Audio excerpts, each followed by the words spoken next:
Les soi-disant civilisateurs sont venus, ont vu, ont conquis et ont asservi. L'esclavage et le colonialisme, ces soi-disant bienfaits de l'histoire, ont laissé l'Afrique avec des cicatrices qui saignent encore. Le fardeau de l'homme occidental s'est transformé en chaîne de servitude, en culture détruite et en rêve brisé. Mais l'Afrique se souvient et elle se relève. La question est, quand les civilisateurs s'en souviendront-ils ? Berceau de l'humanité, l'Afrique porte les cicatrices persistantes de l'esclavage et du colonialisme, une histoire douloureuse qui continue de freiner son développement. Pour tracer la voie vers une paix durable et une souveraineté économique, il est crucial de reconnaître cet héritage marqué par l'exploitation économique, la destruction culturelle, la dégradation environnementale et l'instabilité politique. Aujourd'hui, les défis à relever incluent la corruption, la mauvaise gouvernance, la dépendance économique, les conflits et les inégalités sociales héritées des seigneurs de l'esclavagisme et du colonialisme. La solution réside dans une réponse panafricaine et résolue. Promouvoir l'éducation, développer les compétences locales, investir dans les infrastructures, encourager l'entrepreneuriat africain et renforcer la coopération régionale. En conjuguant leurs efforts, les nations africaines peuvent viser une croissance durable et équitable, ouvrant la voie à la paix, la prospérité et l'autonomie. L'Afrique porte encore les cicatrices profondes et durables engendrées par l'esclavage et le colonialisme qui ont touché tous les pans de la société, tant sur les plans sociaux, économiques, politiques que culturels. L'esclavage a vu 15 millions d'Africains déportés vers les Amériques, tandis que des millions étaient réduits en esclavage sur leur propre sol, forcés à travailler dans des conditions inhumaines. Le colonialisme a marqué l'histoire par l'occupation territoriale, le pillage des ressources naturelles et l'imposition de langues, religions et coutumes étrangères, entraînant une dépendance économique persistante vis-à-vis des puissances occidentales, une instabilité politique exacerbée par des frontières artificielles, des inégalités sociales et une perte d'identité culturelle. Des exemples concrets tels que le Congo, l'Afrique du Sud et Haïti illustrent les conséquences tragiques de cette histoire avec des millions de morts, une instabilité persistante et une ségrégation institutionnalisée.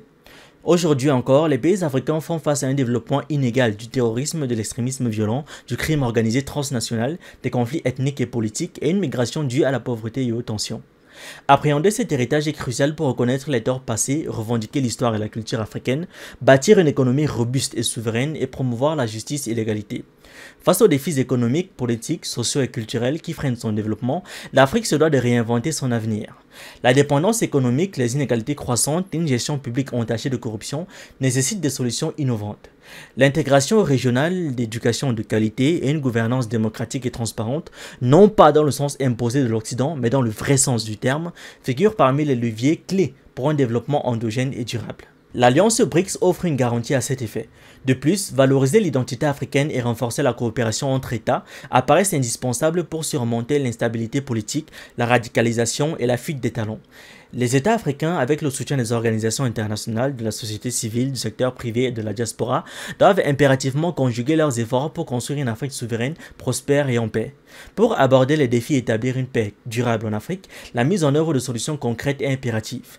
Sur le plan économique, il est essentiel de favoriser un développement endogène en exploitant les ressources locales, renforcer l'intégration régionale, investir dans les infrastructures vitales telles que les routes et l'énergie, promouvoir l'entrepreneuriat en soutenant les PME et start-up et gérer les ressources naturelles de manière responsable. Politiquement, la gouvernance démocratique, la réconciliation nationale, la sécurité régionale, l'organisation d'élections libres et la consolidation des institutions sont primordiales. Socialement, garantir une éducation de qualité, établir un système de santé robuste, poursuivre le développement durable, favoriser l'intégration du genre dans le développement et créer des opportunités pour la jeunesse sont des priorités. Sur le plan culturel, il convient de valoriser l'identité africaine, promouvoir les langues locales, préserver les traditions, développer les médias africains et encourager la coopération culturelle et régionale. Ces initiatives nécessitent la collaboration des États africains, des organisations internationales telles que l'Alliance BRICS et l'Union africaine, ainsi que du secteur privé et de la diaspora. Les stratégies d'implémentation doivent inclure des plans d'action clairs, des partenariats publics-privés, une mobilisation efficace des ressources et des systèmes de suivi rigoureux. Des exemples concrets comme la ZLECLAF et le programme d'autonomisation économique des femmes démontrent la voie à suivre. Seule une approche collective, panafricaine, résolue et coordonnée permettra d'atteindre la paix durable en Afrique. Merci d'avoir regardé cette vidéo, n'oubliez pas de liker, de partager et de donner votre avis en commentaire. Vous pouvez aussi nous suivre sur nos différentes plateformes Facebook, YouTube, TikTok et surtout sur le réseau social africain Diba World, disponible sur Android et iOS. Pour ceux qui le souhaitent, vous pouvez aussi rejoindre notre communauté WhatsApp. Tous les liens utiles sont dans la description.